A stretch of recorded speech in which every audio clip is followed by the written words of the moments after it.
Failure makes us stronger. You know that. Number 4.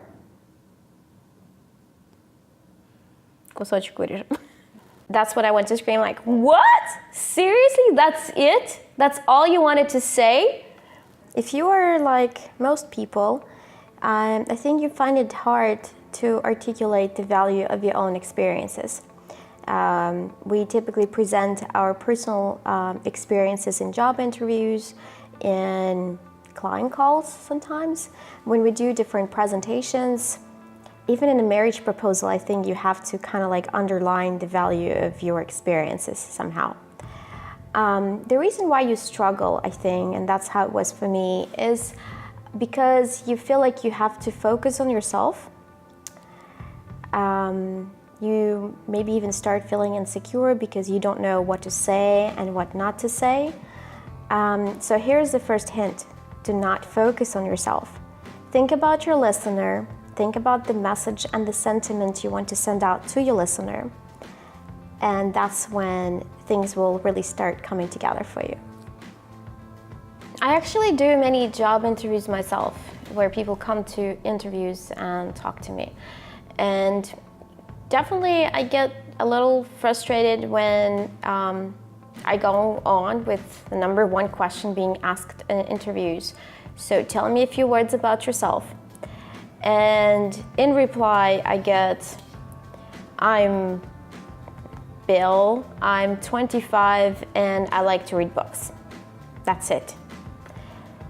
That's what I want to scream like, what? Seriously? That's it? That's all you wanted to say?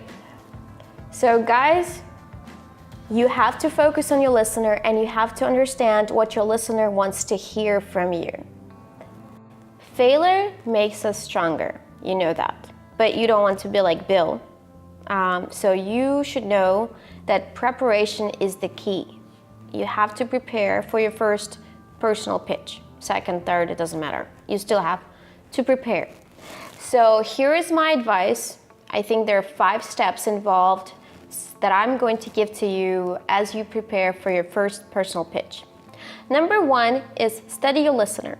This is easy one. Study your listener, try to understand who it's going to be, how old the person is going to be, just everything you are actually capable of finding out.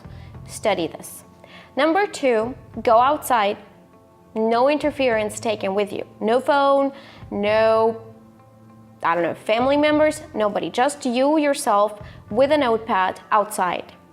Number 3, try to think about the goal you want to achieve with your message.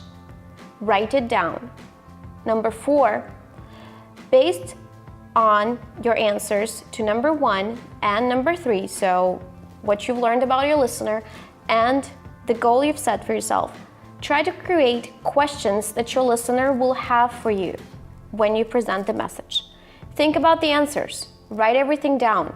Write down the questions and the answers to those questions. Number 4, based on the answers that you've put down, try to create the flow from, the story, the flow from the answers. And number 5, the final step. If you want to be creative about this, think about a cool story, some flavor you want to add into your pitch. This will make your pitch really great. And the last thing you want to do is practice, practice, practice, practice. So, all those are the steps involved in preparing for your first personal pitch. Also try to remember that your tone, your voice, and your cadence are very important as well. Do not be monotone, be funny, and be creative. Thank you guys.